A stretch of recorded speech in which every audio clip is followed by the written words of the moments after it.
Welcome to another episode of the Shane Irving Podcast. It is me, Shay, stuck in the woods of Connecticut. I'm fucking all alone, y'all. Alone with my thoughts and prayers and sadness and sobriety. Y'all don't know how hard this shit is. My life. Dylan punked out. He had a hangover from Rosh Hashanah. I think he did great. Even though he's not a Zionist, which upsets me. We got headlines. We got an interview at the end with pretty much the smartest barbecue master in the world, dude named Meathead. It's worth it if you grill at all or smoke meat. The dude's fucking smart as shit and has a pretty cool website. So that's the end of the show. Check that out. College football weekend. It's a banger one. Finally, we get like a really good one. We're going to go over that. Danny Cass is on Sunday. We'll talk about the game, I guess. I mean, Packers at Cowboys is going to be a mess. Ryder Cup, Viva America, baseball playoffs, the Mariners, I called it. And we have, guess what? We got emails, but we also have another shooter that we're going to talk about, the ice shooter, which is the third attack in Texas. But first, college football. Okay. So this weekend, these are all at 3:30, I think. No, that's a 7:30 game. So just the 3:30 games, if y'all want to check this shit out. I don't know what we're going to do. Ohio State at Washington. LSU at Ole Miss. Auburn at TAMU. Indiana at Iowa. Utah at West Virginia. Those are all 3:30 games. What the fuck? Who the hell thought this was appropriate? What kind of moron set that schedule up? I don't know what I'm going to do. I know I ain't going to soccer. I'll tell you that. That ain't happening. I ain't doing that shit. 3:30? There's a 3:30 soccer game? No. And then at night, Bama, Georgia, at Georgia. Oregon at Penn State. It's a whiteout game. Those two are at the same time, too. Fucking 7:30. Gonna have to figure that out. I got to tell you that over in the Bama-Georgia game, 52.5. I didn't hit it on the show, but I'm going to hit it in real life. Like, I like that. I like that a lot. So this is, USC at Illinois. We got South Bama at North Texas, 12.5 point spread, over under 62.5. Oof. I like that too. Can we talk about Lane Kiffin's daughter, Landry Kiffin? Allegedly. Okay. Hear me out. You're Lane Kiffin. You have burned your family life to the ground. Allegedly for running around on your wife. There are rumors about what he got into at FAU. Your daughter is good looking, blonde, in Oxford. So, there's literally thousands of them.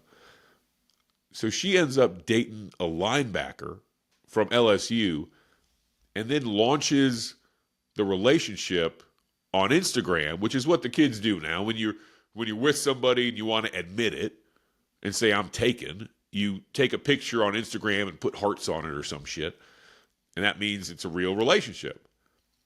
She hard launches the week of the game at Ole Miss against her dad's opponent.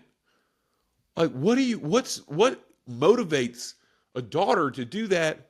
If that ain't daddy issues, John, and I got 3 daughters, so it's freaking me out. Is it going to get worse?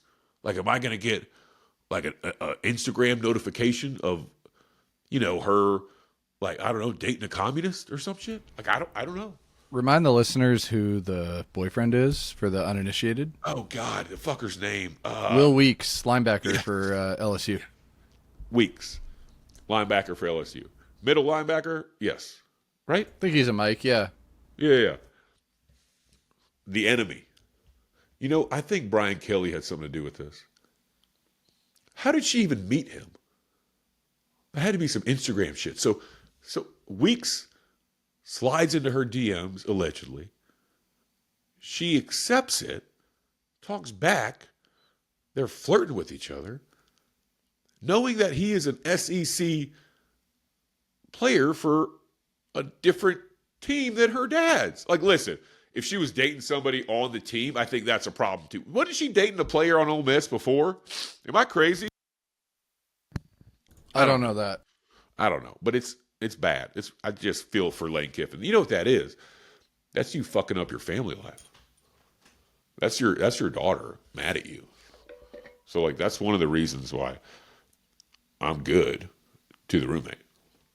Is this a play to get Will Weeks in the transfer portal next year because he is a junior? Ooh. At Ole Miss? He's junior at LSU. No. To get him to Ole Miss? Yeah, correct. Oh, dude. I don't know. I think it's her just like saying, "This is my life. I'm in a relationship with him. What do you got? It's got nothing to do with you, Dad. It's not always about you, Dad." That kind of shit. But she puts like her and Lane. Lane's in all her TikTok videos. Like, get ready with me for the day of the game. They have a good relationship. I know. Clearly, what if it's a honeypot situation orchestrated by Lane to get insight on the defense? If you're using your daughter as bait, I mean, come on. I mean, look what he did with the other women in his life, Shay. I mean, that's bad. We talked about it on the Gambling Pod. Had that today. My pics are up on Instagram. Follow me, shay.in.irving, because I'm stupid. Follow me on the Twitter, too, TikTok, all that shit. By the way, our video about Pinochet on TikTok got fucking shadow banned hardcore. The Chinese do not like it when you make, I don't know, I wouldn't say effusive statements, but you make light of dictatorship in Chile instead of loving, they don't like you talking about authoritarian government, which is weird. Speaking of TikTok, Trump just wrote an executive order selling the thing for $14 billion, and it's going to be a joint venture with the Chinese government and Larry Ellison and the Saudis or some shit. ByteDance keeps 20%, but it's valued at $14 billion. I'd be okay, I guess. You know that TikTok takes every piece of your metadata in your entire phone whenever they want. Where you go, what you buy, what you spend, every website you go to, every app you have, they have all that shit, which is crazy. I mean, the NSA does too, but they're our government. They're not Chinese government. Jesus. I don't know. Speaking of government, should we get into that yet? I don't know.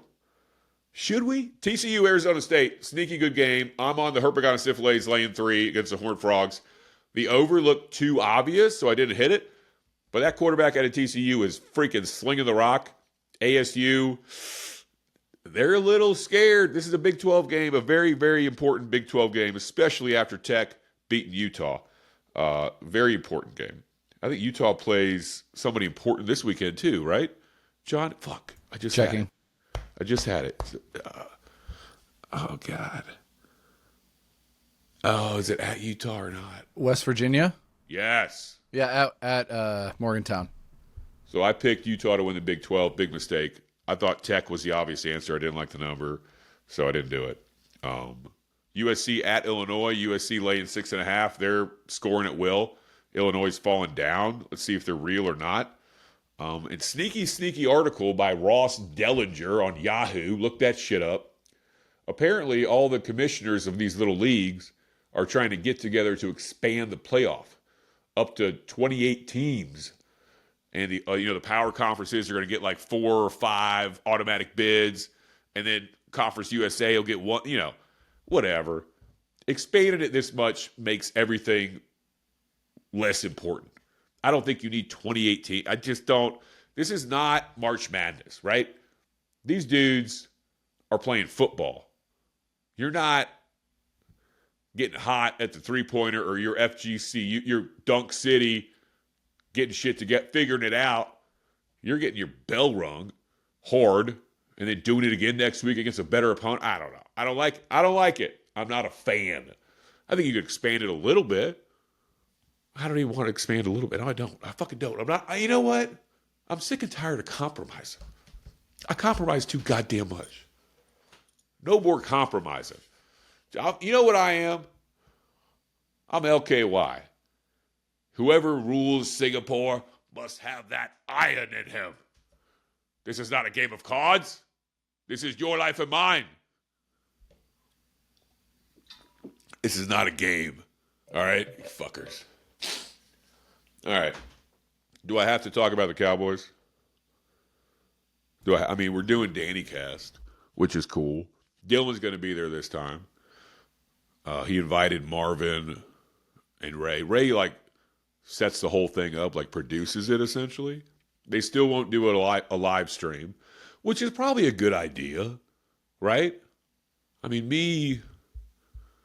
the fact that they let me smoke heaters is pretty funny.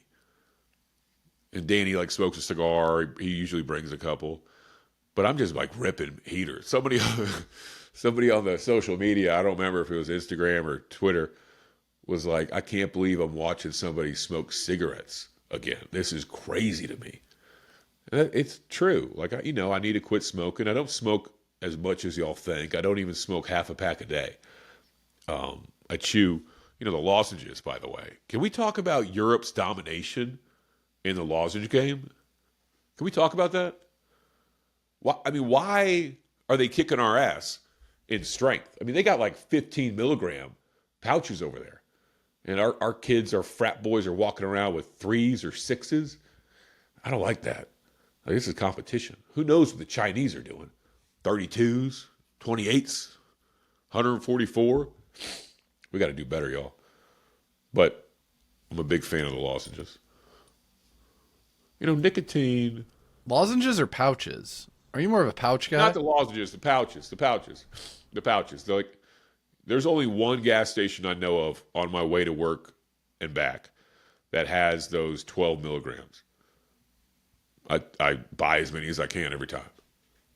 That hits different. Like, you wake up, for my breakfast, I have Diet Coke and a cigarette, literally, which is bad, but that's my breakfast. But when, the day is, it's 10:30, it ain't lunchtime yet, and you're kind of down and out, you get your last cup of coffee, throw in a 12,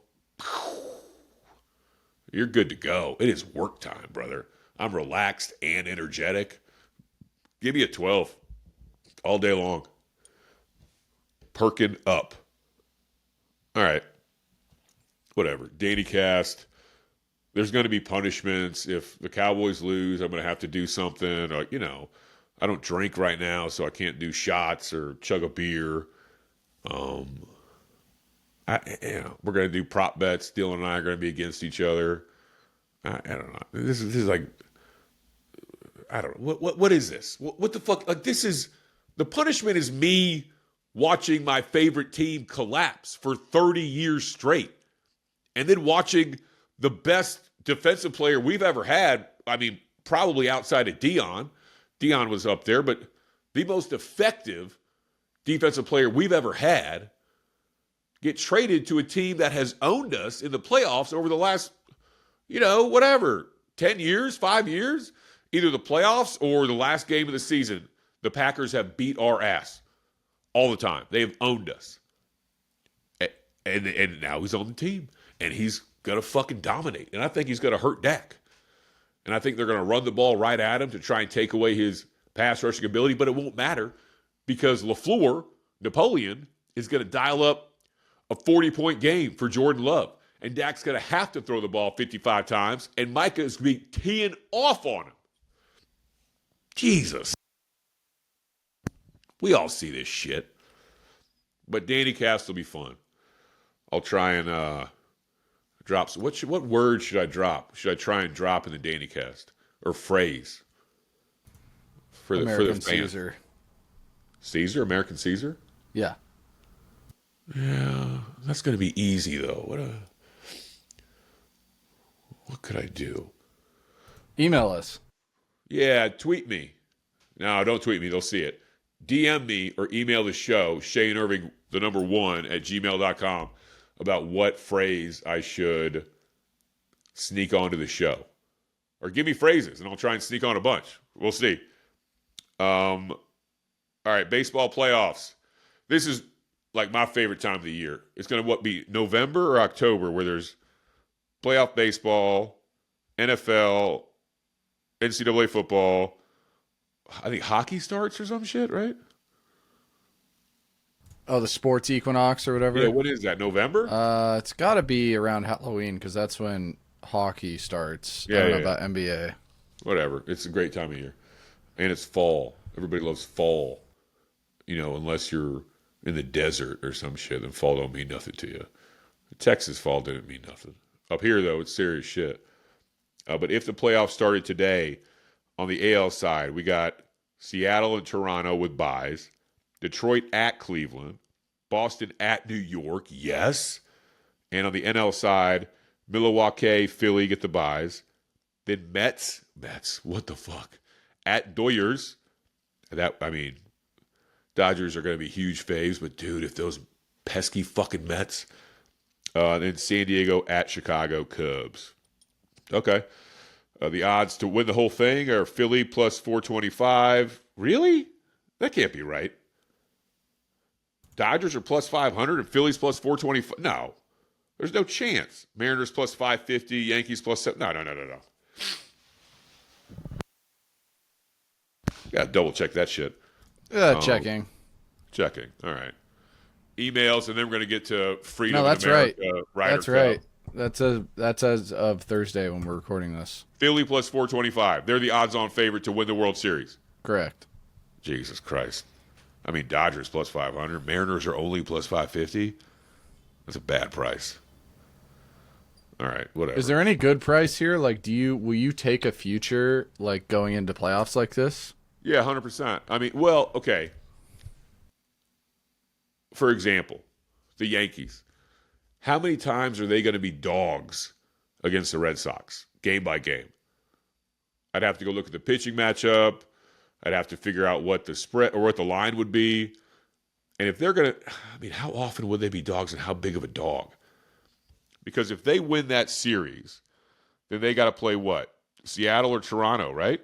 They would play Toronto as it stands today. Again, this is Thursday night, and a lot of this is close, so it could change by tomorrow. But as of now, yeah. So how winner often of Detroit, would they be Cleveland, dogs to Toronto? I don't know. Winner of Detroit, Cleveland plays Seattle as of now. Winner Boston, New York plays Toronto as of now. The Yankees plus 700 is not the worst thing I've seen. Do you weight those division winner Boston, New York going to play a division? Sorry, division team like Toronto. Do you weigh that differently, as opposed to playing somebody out of your division, somebody you don't play 6 times a year, 12 times a year? Yeah, it's all about. To me, it's all about the pitching matchup. And a lot of these pitchers have seen these opponents in different teams or several different times or whatever. Or they're good against left-handers or they can't hit a breaking ball. You look into all that. I do. I look into all that shit. And I try and just see what the juice is and see if that price makes sense to me. I don't know, man. I had a pretty good year in baseball this year. And I'm doing pretty good in football right now, too. So be careful. Be careful. And I gave away Bud Crawford 5 fucking units mortgage bet. You're welcome there, guys. Philly plus 425. Yeesh. But is Philly going to play the Dodgers or the winner of the Cubs Padres? Yeesh. I'm checking. Hold on. Holding. All right, let's get to emails while we hold. All right, Senor Anonymous says, I have heard in 2 to 3 different places at times that Trump really gets off on trying to fuck his friends' wives. Weird psychopath behavior, but seems like it checks out given, him being him. Yeah, all right. Is Charlie Kirk's wife his new gold star smash? Do you think there is a scenario where Trump could pull this off? This is potentially a hot topic that even a degenerate like you won't touch, but I encourage you not to shy away from a thought, Trump has had now that he's been at the funeral ceremony. Okay. Could he pull it off? No, I do not think so. Does he try and fuck his friends' wives? Of course. Yes. Listen, I think that Erica girl was devoted to her husband and the cause. I mean, the NSA or CIA said was Al Qaeda or ISIS. American citizens included. Weddings included. No due process, no talking about it, no, Jesus, I wonder if he's really a terrorist. Ba-boom, you're dead. You're fucking dead. Your whole family's dead. You're gone. Like, where was the outrage there? Like, I remember actual leftists having outrage about it. I don't remember Republicans having outrage, but I remember, conscientious fucking libs being like, this is fucked up. You shouldn't be able to do that. So it missed me with the crying about Venezuelan drug traffickers. Like, listen, I'm all for cocaine. Fair. Fine. You got me. But you can't expect... I mean, the DEA killed Pablo, dude. You keep pumping drugs into America, the government's going to do something. They're going to do it in your fucking country, and they don't give a shit. They don't care. I don't know. I think it's funny that somebody thinks that I'm scared of responding to shit. That's kind of cute. Another email, Senor S. Dear future benevolent dictator. Thank you. I believe you should start up your own line of wine for the Tennis Moms Club. The brand should be called Pinot Shea by Shea. And the logo is a picture of Pinot Shea, except it has your face on it. Okay. First bottle could be some nice Pinot Noir. Thought it'd be a nice way to make some more dough for Keno, the ponies. Okay, I like that. A true Patreon supporter. Remember, Patreon. John, we should put that interview up on Patreon first. Give those dudes something. Okay. Yeah. All right, those are the emails. We're going to talk about the Ryder Cup. America's gotten waxed the last 5 years in a row. There's been a vibe shift. America wins. Mortgage bet. America wins. Straight out. Minus 170. Fucking hammer it. We're coming back. Vibe shift is here. Let's fucking go. Euros down. And don't bet on Europe. That's fucking weak. Cheer against them. It's that Beth Page, baby. Strong Island. Long Island, right? Yes. America. All right, the last subject we have, sorry guys, there's nothing else to talk about, is the shooter. We got another shooter. Last name Jan. German or... Could be German or Dutch. No, could be Dutch, I guess.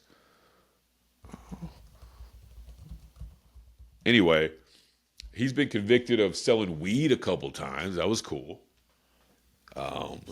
So he shot at an ICE facility. This was yesterday. He was on a rooftop. He killed one detainee and critically wounded two others. They were inside a transport van in the Sallyport. No ICE agents were injured. 29-year-old Joshua John from Fairview, and he fucking killed himself. So I guess he was shooting at the ICE officers and missed. Yeah. In Texas, he participated in the Democratic primary in 2020. No known history of violence. His brother told reporters he was unaware of any strong anti-ICE sentiments, describing him as not having strong feelings about ICE as he knew. All right, the shooting took place at 6:30 in the morning. He fired an 8mm bolt-action rifle legally purchased in August. Ammunition recovered near his body had anti-ice. Literally, it said anti-ice on the cartridge, which, save that for later, but it's a little suspect. Downloaded documents listing DHS facilities to track ICE locations, the agents' locations. That's, I think, the third attack in Texas against ICE facilities or officers, all leftists. There was the one in Alvarado where a cop got shot in the neck. That was some leftist shit. Leftist shot Charlie Kirk. Now this leftist has killed an immigrant or an illegal immigrant or whoever they had in custody. I don't know, alleged. And wounded another critically. This is... it kind of, it blows my mind that the president can get shot in the ear, another attempted assassination on him. You can have Charlie Kirk. You can have this shit go down. You can have ICE agents getting shot or getting doxxed. You can have all this crazy shit. And they still call Republicans fascists and Nazis. And the idea, what do you do to a Nazi? Right? You got to kill a Nazi. They're Nazis. They're the most evil culmination of political anything ever. There's no rules. It's a Nazi. Punch a Nazi, kill a Nazi, go back in time and kill baby Hitler, all that shit. And when you tell these sick and twisted young men that you're fighting fascism, well, yeah, they're going to try and overthrow the fascists because they know in 1933, all this shit went down and fascism is evil and we're being taken over. I mean, they're still out there saying the Republicans are fascists. I know that there's not a lot of education on fascism or Nazism or what it really is, like what it actually is, the actual ideology. But the left and normal boomer libs that have been sucked into this ideology are participating in the radicalization of right-wing kids. Like, if you think it's right-wing now, get ready for the next generation of Republicans. Get ready, because the younger ones are fucking sick and tired of this shit, and they have been radicalized. Imagine just for a second, if a Democrat who was instrumental in getting Obama elected was publicly assassinated by a right-wing kid who was MAGA and got radicalized in chat rooms or whatever. Imagine the reaction from the media, from the world, from law enforcement. It would be nonstop. I mean, they didn't even cover the Charlie Kirk memorial. It would be non-fucking stop. And that's okay. It should be big news, brother. Like, holy shit. But, it's only going to get worse. And my fear, honestly, is some right-wing kid is going to start killing Democrats. That's what I see. I mean, you saw that the Speaker of the House in Minnesota got murdered in her fucking house with her husband. But the shooter thought that Tim Walz gave him orders to do this. So that was not your clear-cut political violence situation. That was a dude thought Tim Walz told him to do it. So he's following orders. Like this. Political violence, dude, this is bad. This is weird. And these are normal. This is the fucked up thing. Normal liberals. People you see every day, you interact with every day. Grandmothers, grandfathers, coaches, teachers. They're the ones that are like, well, yeah, of course he was murdered. And of course that kid took shots at ICE agents. They're fascists. Fucking stormtroopers. Meanwhile, they're just the cops, dude. They ain't the ones writing the policy. You got to talk to Trump about that shit. Or you got to talk about my main man, Tom Homan, accepting $50,000 in cash and not getting busted for it. Did he get to keep the cash? Did he get to keep it? Where'd the cash go, brother? I want to know that. Speaking of cash, Jim Comey's going to get indicted. Woo!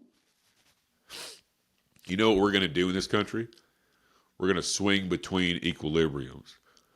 We're going to go MAGA right, where we are now, right?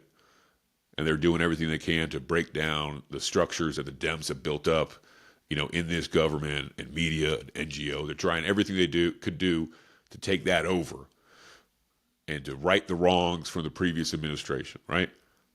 And then it's going to go back over here. It's going to be Gavin Newsom or some psycho. And they're going to try and undo all the shit that Trump did and then punish their enemies because they got to fight fire with fire. And we're going to swing back and forth until it fucking snaps. Until these young kids who can't buy a house, have shitty jobs, don't get laid, don't drink booze, don't socialize, are going to fucking snap. They're going to snap. And they're snapping now. It ain't good. It ain't good one bit. But you got one more leftist shooter trying to kill cops. If this is the route you want to go down, I don't want this shit, man. Stop calling everybody a fascist. Stop calling them Nazis. Grow the fuck up. The real fascists are waiting because you're belittling the word. You got all these young kids looking up to Nick Fuentes and other actual fascists and Nazis. We're in a bad place if you think Trump is a fucking fascist. Grow the fuck up. Well, whatever. In better news, we got the Meathead interview coming up next. Check it out. Listen to it. Go to his website. Read his books. It'll make you better, smarter, and more money.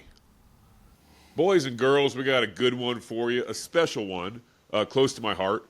We got an interview with Meathead, the barbecue whisperer, the myth buster, New York Times best-selling author, and founder and publisher of AmazingRibs.com.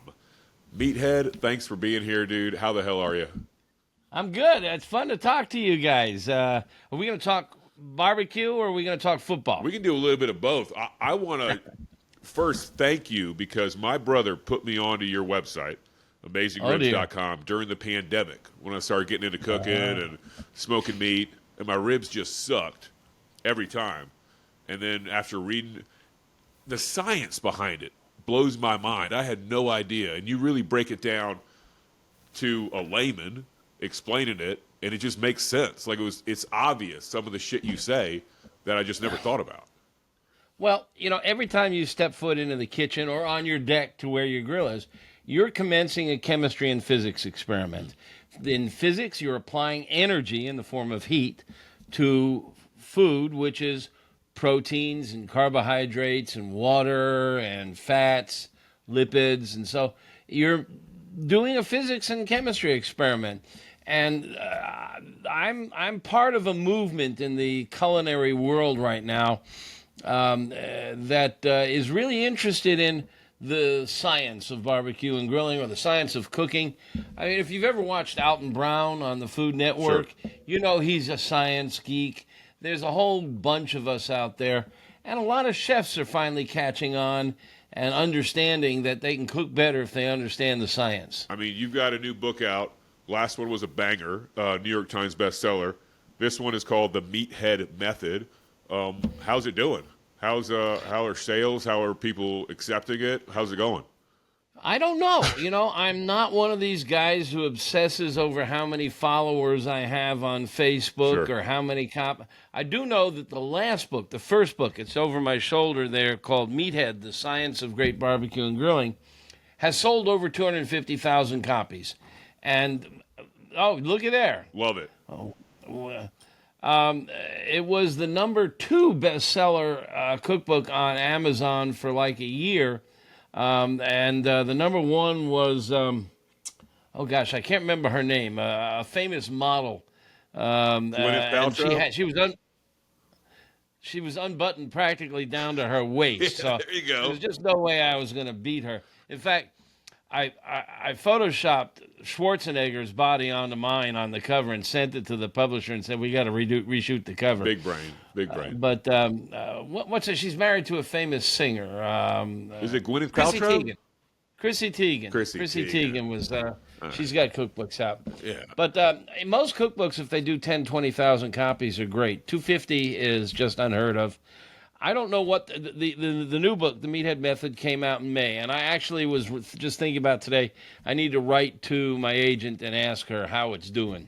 Well, I mean, one of the things that is so different in your book, like barbecuing, men think they know what they're doing, they think they can smoke meat, all this other crap. But one of the things I always did is I would get the dry rub, put it on the ribs or whatever, wrap it, and leave it for hours to make sure it stuck to it and all this other shit in my head. And that's one of the biggest myths you bust in the book, in the new book. And it just, please when explain. When you wrap it, you're braising it. You're not grilling it. Right. Explain that. Well, there are many different methods of cooking.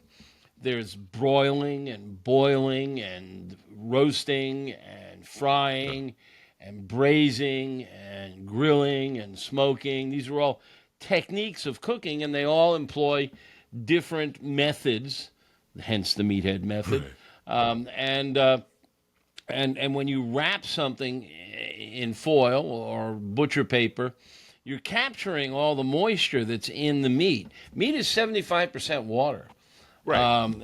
And so all that liquid is trapped inside the foil, and it's a process called braising, and it's the way you make a stew. So essentially, you're stewing the meat. And when you want to make ribs, a lot of people in this country simmer or boil the ribs, and that's because their ancestors are Eastern European, or they're exposed to Eastern Europe. Eastern Europeans boil ribs in a pot with a potato and caraway seed and cabbage, and that's very typical Polish and other Eastern European technique. And it's served as a stew. It's served in like a soup in liquid, and that's very popular. And so the Greeks and the Poles who came to this country and opened restaurants, they all boiled their ribs. And when you boil ribs, water's a solvent, and it will extract flavor from the meat. And if you look at that stew, that soup, or if you boil ribs for your company at home, you look at the water, it's brown when you're done. That's all flavor that's come out of the meat. Ribs, most meats, not just ribs, are best cooked with warm air, dry heat. It captures all the flavor, leaves it in the meat. Sure. I have a question about brining. Yeah. Now, I know what a wet brine is. Mm-hmm. I know what a dry brine is. But you go through the equilibrium brine.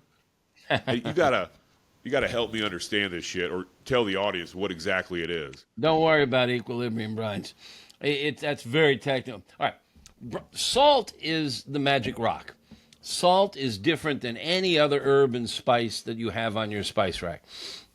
Salt is just two atoms, sodium and chloride. And when they get on meat, they get wet. And they get an electrical charge, and they can split up, and they can move deep into the meat. Okay. And what they do is they modify the proteins slightly. It's called denaturing the proteins. And it changes the structure of the protein. Protein is the most complex molecule known to man. And it works on the protein, changes its shape, and helps it hold on to moisture. It also amplifies the flavor without altering it. Garlic alters the flavor. Pepper alters the flavor. Salt doesn't do that. It just amplifies it, and it affects your taste buds also. So salt is really an important ingredient. Now, I know a lot of us are worried about eating too much salt. Our doctors have warned us about it. But my recipes that use salt, we use very little of it. It's not a lot needed, and you're not going to die from using a little bit of salt. But a lot of people will brine like your Thanksgiving turkey. Yeah. They'll get a big vat, like a beer cooler, and they'll dump apple juice in there, and they'll dump black pepper in there, and garlic in there, and salt, and then they submerge the turkey, and then they have to keep adding ice so it doesn't get warm and become a bacteria factory. And none of that stuff can penetrate. The apple juice cannot get in there. The molecules are too big. Sugar is 23 atoms. Salt is 2.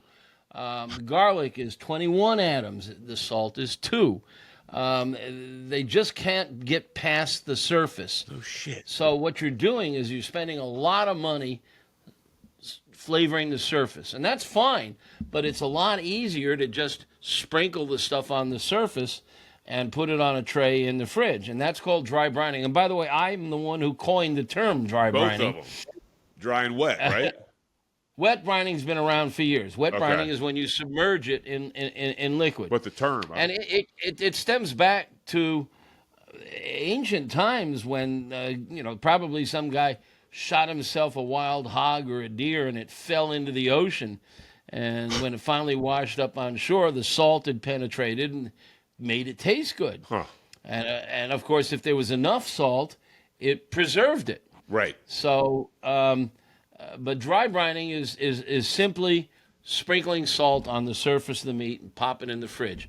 For a steak, 1 inch or 2 inch steak, an hour or two is all you need for the salt to get down into the center. For a turkey breast, it can take 6 hours or longer to get down into the center.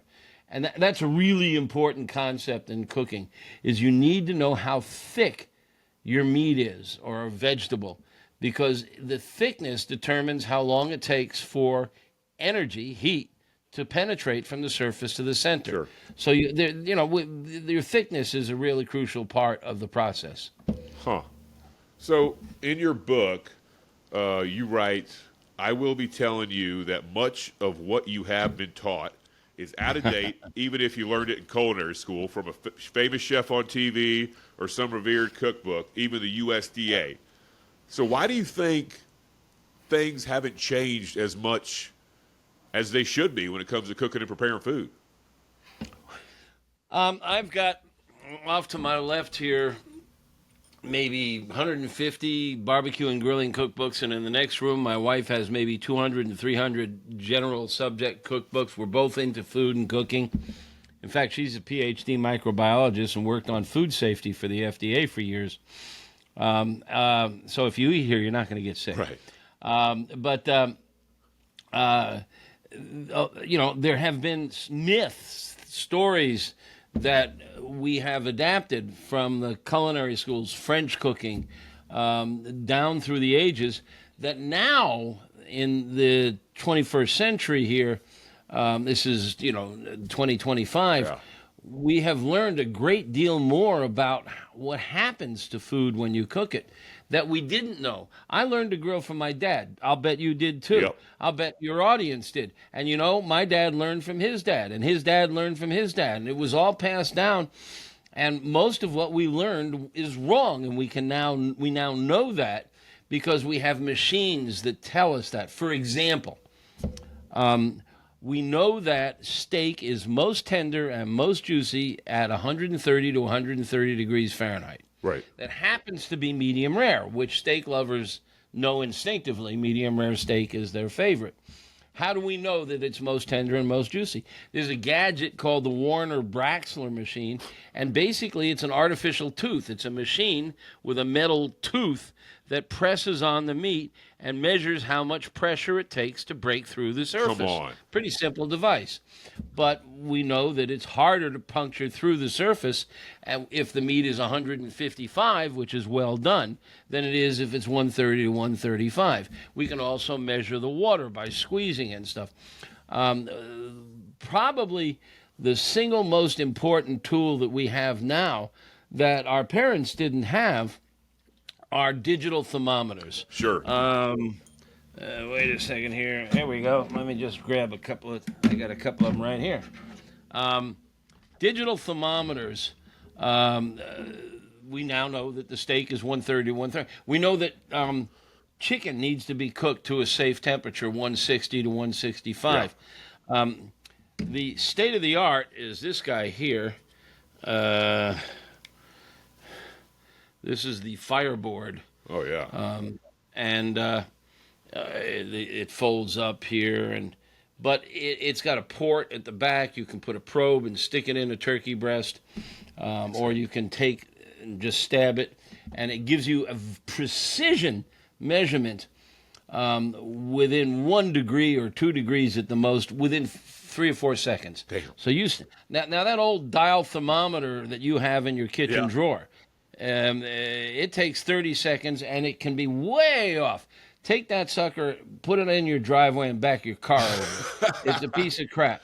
If you don't want to, this guy here talks to your phone, talks to your computer. You can be on an airplane and check the temperature of your food back home. That's crazy. But if you don't want to spend $150, there's something like this guy here.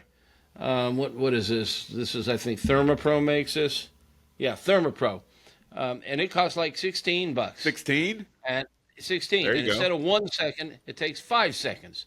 Okay. And it's within 2 degrees accuracy. So we have on our website, AmazingRibs.com, we have an electrical engineer who tests thermometers for us. Sweet. And there's a database of maybe 200 thermometers. You can, so if you go down to the Ace Hardware and you see some thermometers, you can check the database and see if they're any good. We don't sell any of them. We don't sell anything. I don't even sell my book. If you want to buy my book, you got to go to a bookstore or go to Amazon. I'm old fashioned. Your team reviews pretty much everything that you need to cook or grill, and you've got a disclaimer on there like, listen, we abide by the integrity. Like, explain that. Like, there's not a disclaimer. I shouldn't say that. There's the truth. Like, hey, this is what we're doing, and we're doing it because we love it. And yeah, it's a job, but this is a love project. Well, I'm an old man. And I went to journalism school back in the 60s. And we learned journalistic ethics. And we learned about conflicts of interest. That doesn't seem to affect contemporary websites, Hell no. bloggers and influencers. They're always on the make. They always got their hand out. If somebody calls them up and says, say something nice about our underwear, they'll say something nice about we can't do that. We won't do that. We've got a guy who works for us full-time testing grills and smokers. So if you're getting ready to get rid of that old rust bucket in your backyard and you want to buy a new one, come to our website, look up the grills and smokers that you're thinking. Or if you want to spend $500, you enter $500 and it'll show you all of them, and it'll show you that we rate them and he detailed reviews. He talks about how well they're welded and we can help you. It's great. I mean, the amount of I love the website. My brother put me on it. It was a huge source during the pandemic. It still is now. I have a question for you about what I'm cooking this weekend.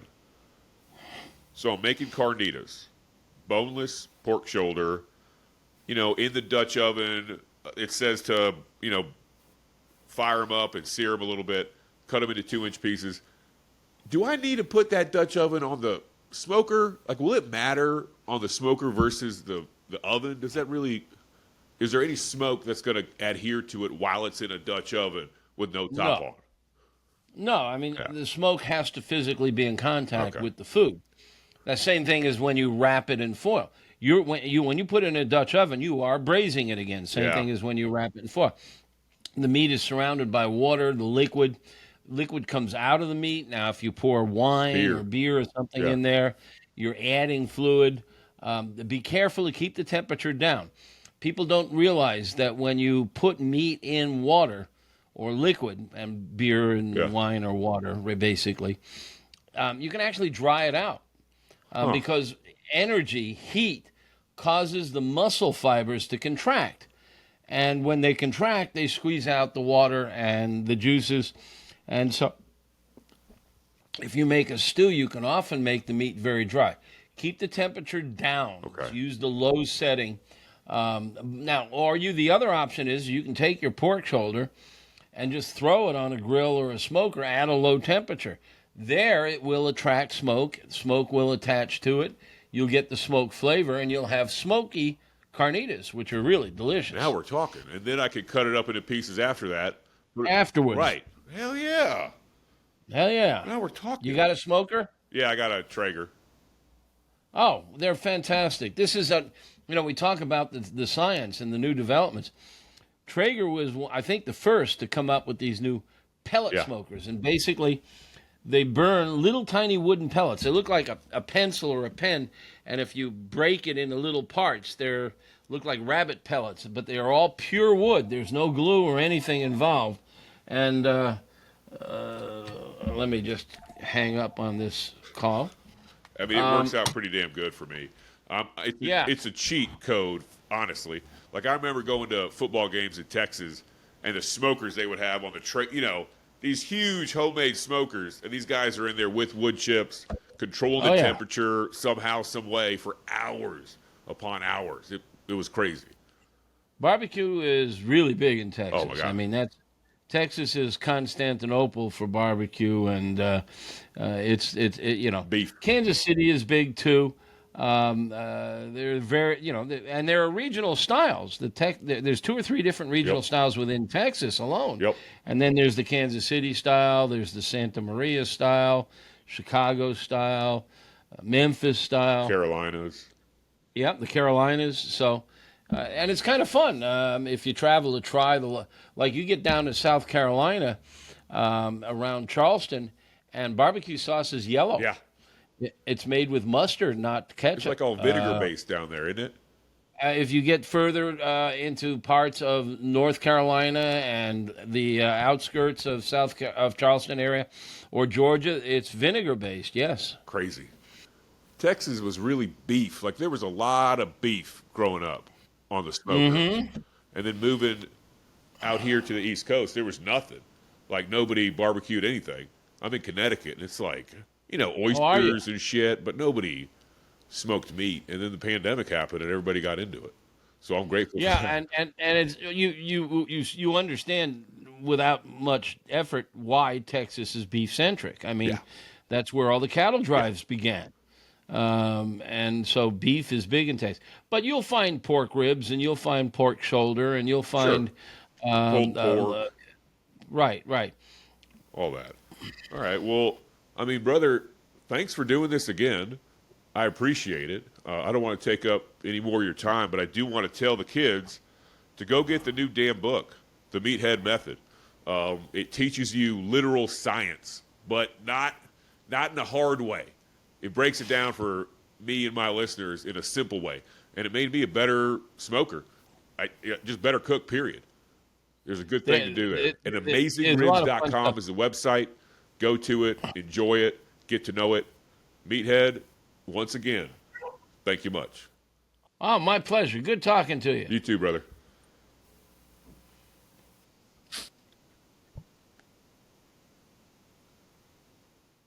Well, we haven't talked enough about barbecue yet. I don't know what. Oh, you don't think? I don't know. I mean, for crying out loud, let's talk about beer can chicken. Let's talk I didn't about fuck your night up, brother. and stuff. I'll talk to you for another half hour if you want. Hell yeah. I mean, I kind of feel like I've been kicked out of bed, Listen, it's honestly, I'm kind of starstruck, dude. Like, you're a big deal to me. Like, you really, like, my brother's going to freak the fuck out when he hears about this shit. Well, I mean, if you want to just, splice in a little more conversation. Let's talk some shit. Save it for another broadcast. We'll have part 2, part 1, and part whatever you want, pal.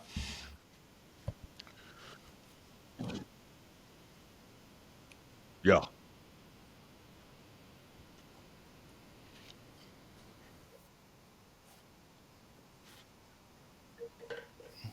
What's a tailgate food? Yeah.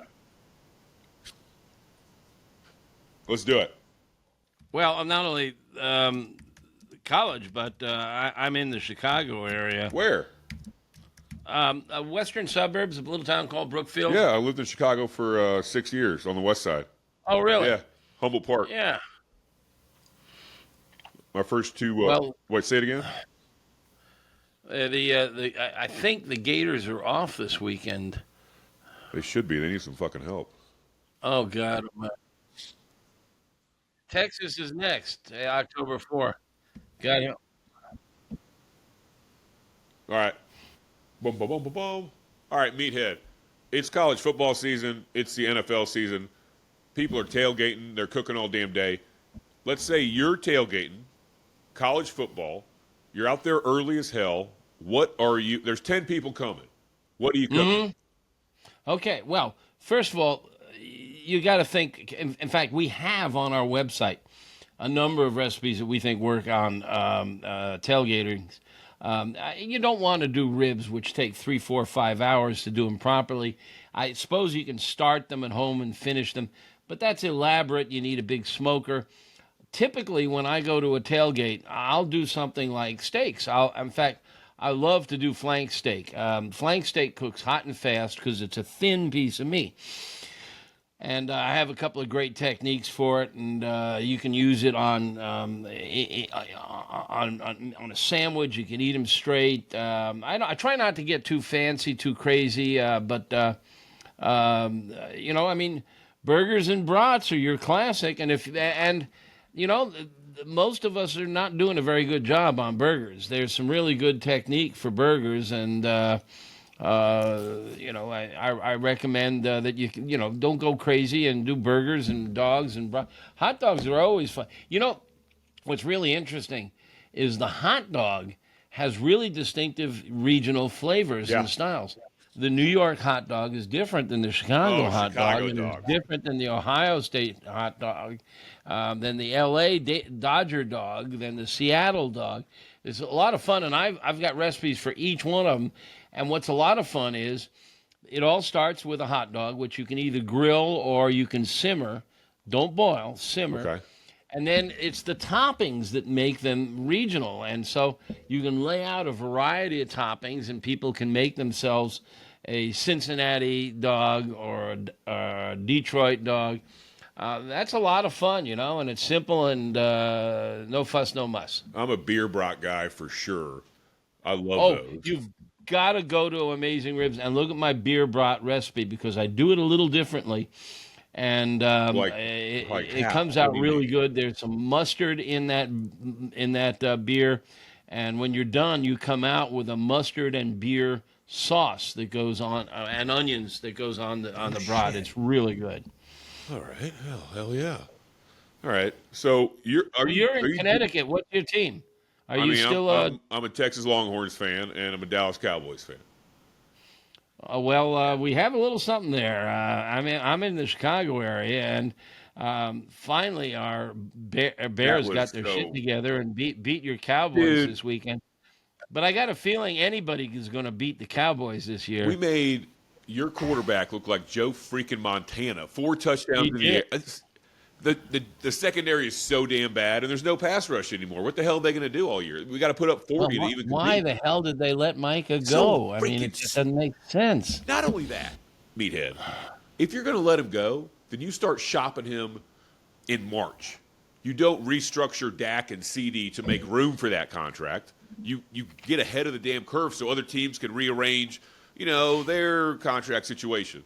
And now you get nothing. You get 2 first-round draft picks that are going to be 28, 25. And you ain't doing shit with that, Jerry. Well, you shop him in March, and you have a chance of picking up a free agent who might be decent. Or earlier than that and get a draft pick out of it. But, it did make sense. The Bears kicked ass on Dallas this weekend, and you're right. We have a second-year quarterback. He was the number 1 draft pick last year. And he's shown flashes of brilliance, but he's never really put it together until the Cowboys came to town. Did you read the article, anonymous sources and all that shit about his work ethic, how he was with Eberflus? Did you read any of that? I've read a lot about it. Okay. I don't know how much to believe, Right.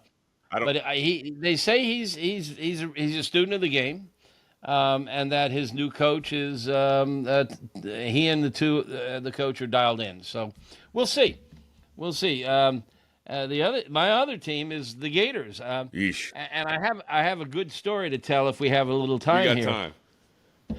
I went to the University of Florida, class of 71. It's a good journalism school, by the way. I played high school ball, and I was a small middle linebacker in high school, and I played pretty well. And I went to the University of Florida as a journalism major. And as a sports fan, I got a gig as the sports editor of the Florida Alligator, the campus newspaper. Cool. Around that time, the Detroit Lions had George Plimpton, who was a journalist, whose specialty was he tried out for the Lions as a quarterback, just to write about what it's like being an NFL quarterback. Right. He also went into the boxing ring, and he boxed against Joe Frazier, and he did numerous sports events, although he was not an athlete, but he trained. Well, in any case, he was called Paper Tiger because or Paper Lion, because he played for the Lions. I went to the coach at the University of Florida, and I said, hey, can I be Paper Gator? I played high school ball. I'm small, I know, but I can probably, let me dress out and mix it up a bit. So I had been a middle linebacker. There's no way they're going to let me play linebacker. They put me at safety. And they gave me the locker next to Jack Youngblood. Now, you surely must know that name. Wait, they agreed? Yes, they agreed to this? Yeah, they let me. Oh, I dressed out. I came to. This was spring training, not during the season.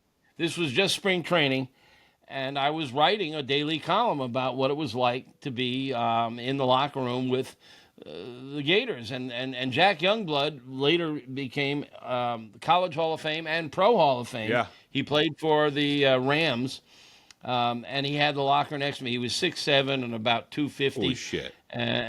So we'd have a huddle, and he'd rest his elbow on my helmet. I'm 5'7".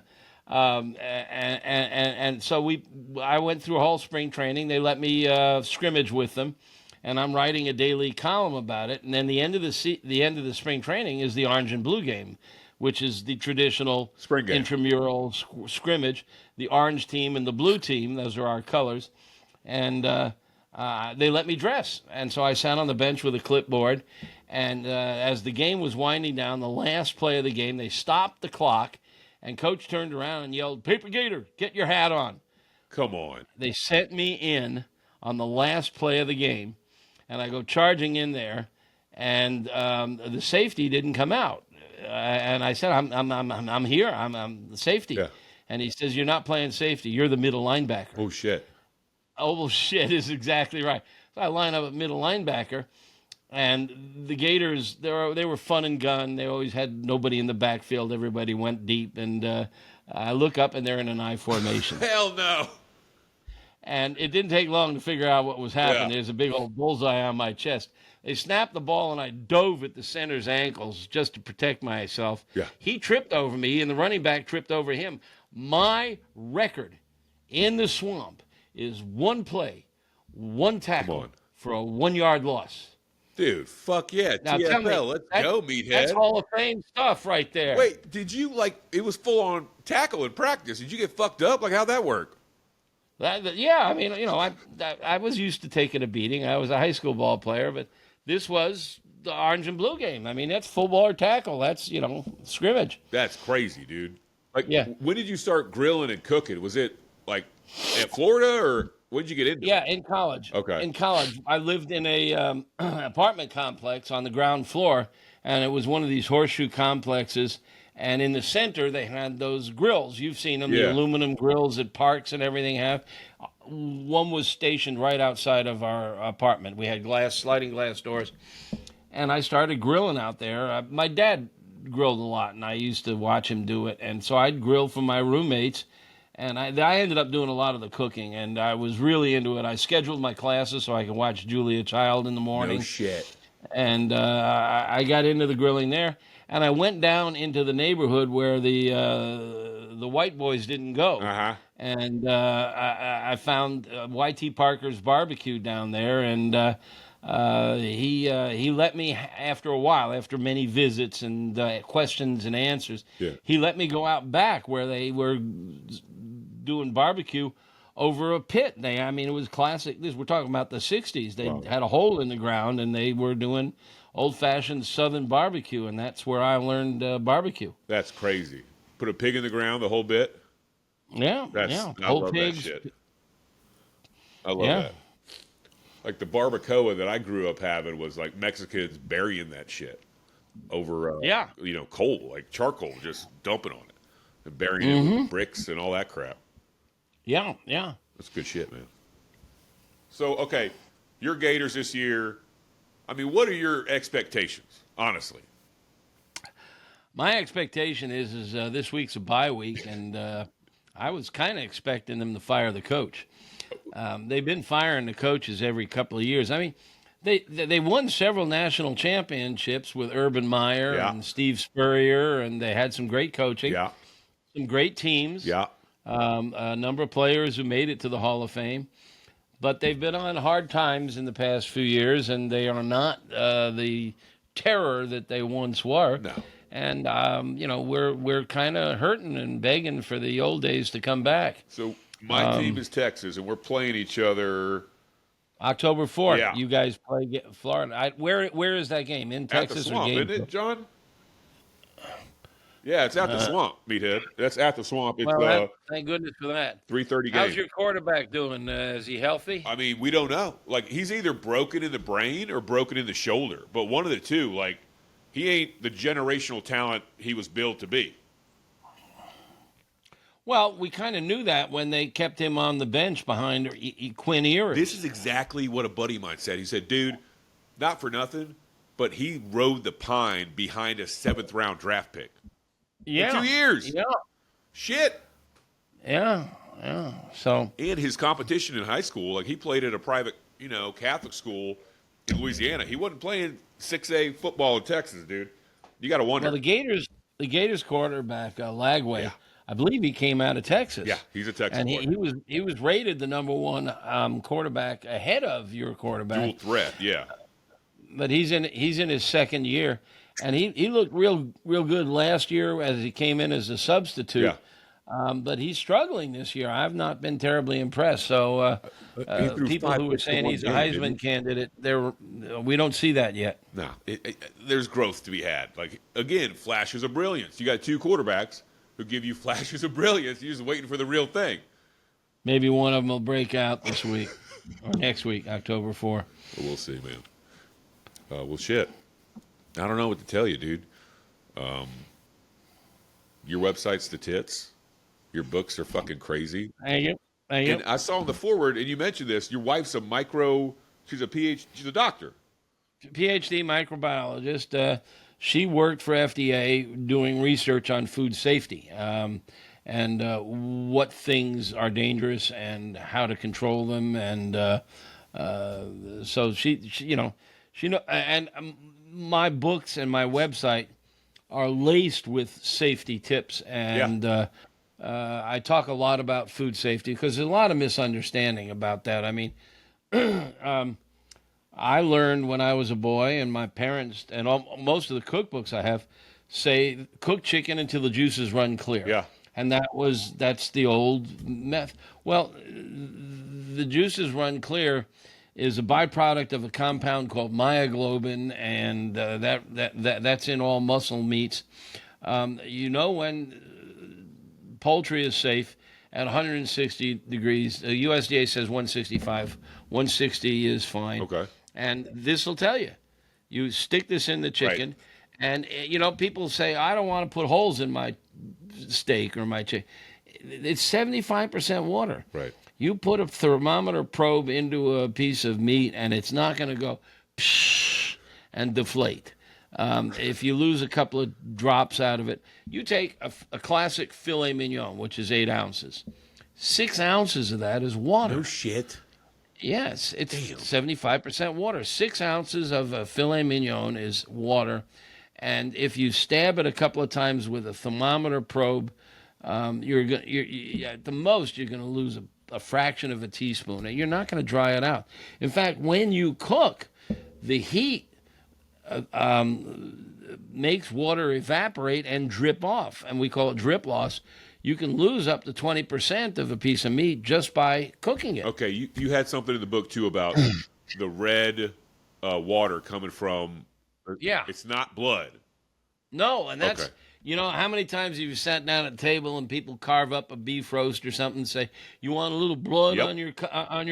It's not blood. Every time you say blood, somewhere in Indiana, a teenager becomes a vegan. It's not blood. It's water. Blood, you know what blood looks like. You cut yourself. It looks the same from an animal. Right. It's very thick. It's dark. It's almost black. When it hits air, it coagulates. The juice that comes out of a steak is thin. Yeah. It's pink. It's runny. It doesn't coagulate. It's water. It gets the pink color from a compound called myoglobin. It's a protein. And it's in all the cells. You have it in your body. Sure. It's what makes muscles pink. Okay. And so, and I know a lot of people say, I want my steak well done because I don't want to eat blood. Well, there is no blood. In this slaughterhouse, all the blood is removed. Right. And if you cook it till it's tan, you're not getting rid of the blood. You're just taking the myoglobin, and it changes color from pink to tan as it warms up. And so that's why a well-done steak is tan, and a medium rare steak is rosy. It's the myoglobin. Sure. I mean, of course. This is what I mean. This is the shit I'm talking about. Like, never in my wildest dreams would I've ever think of that. But now that you mention it, of course it ain't fucking blood. Like, how could it be blood? It's been dead for a long time. There's no blood left in the freaking meat. Like, No. duh. No. Duh. Well, one of the cool things that's going on out there, I mentioned a lot of cooks like me are into the science, but you look at Texas A&M or Texas Tech. Both of them have excellent meat science departments. No shit. They're at almost every college. Huh. A&M runs a brisket school every summer. You can fly not just for students, but you can fly in. If you can get a seat, you got to apply. But then you have to go to College Station, which is hell on earth. Yeah. Right. Yeah, who wants to go there? Gross. But for great brisket, it might be worth it. Shit. But I mean, great universities have meat science. Cornell has a great meat science up in the Finger Lakes. I had no idea. Beautiful country. Yeah. But that's a good sign in the movement that you're a part of. It's like, if this shit is spreading to universities, you got a whole new generation coming up that's going to have your mindset and those like you when it comes to cooking. Yeah, and they're out there. I mean, if you've ever watched cooking shows on TV, Christopher Kimball, the tall guy with the bow tie, he's at a company called Milk Street. He used to be at Cooks Illustrated. Yeah. Alton Brown. I know. Kenji Lopez Alt. By the way, Alton Brown wrote the foreword to my new book, The Meathead Method, and he said it's the only book on outdoor cookery you'll ever need. Hey, that's some good shit. Yeah. Oh, God. All right. Well, it is. It's 9:45 here on the East Coast. It's bedtime. I'm gonna eat some food, actually. Well, we barely scratched the surface. We should do it. Okay, here's my thing. Can you come back on? Can we do a live stream of me cooking or you cooking and I would love to just be able to talk to you while I'm trying to smoke something, especially brisket, because I fuck up brisket every single time. We can talk about it. I don't have a camera person, Okay. and so doing live streams is hard to do. Well, I want to go over brisket with you step by step from the website, AmazingRibs.com, because I literally have never made a good brisket, and I can up your game. I'll get you there. That would mean a lot to me, and I might need you to sign a book for my brother, if that's okay. Drop me a note, and I'll send you what they call a book plate. It's a sticker. It sticks inside the book. You're the best, dude. Thanks a lot, Meathead. The new book, please go buy it now. Meathead Method. Get the old one too. I mean, it's crazy. The Science of Great Barbecue and Grilling, New York Times bestseller. I'm sure the new one will be too. The website is AmazingRibs.com. Learn it, love it, be a part of it, join the mailing list. Other than that, Meathead, again, dude, I appreciate the shit out of this. Anytime, please come back. Great to be with you. Let's do it again. Thanks a lot, brother. Get it in. Special thanks to Meathead for coming on. That was awesome. Big fan. Hopefully we get to do a live stream about brisket so he can teach me the ways that I've been messing up. Other than that, remember, kids, listen to this show on the iHeartRadio app. That's where you should listen to all your podcasts. I sure as hell do. And remember, they don't like you. They don't trust you. They don't want to be around you. But we do. Get it in, y'all.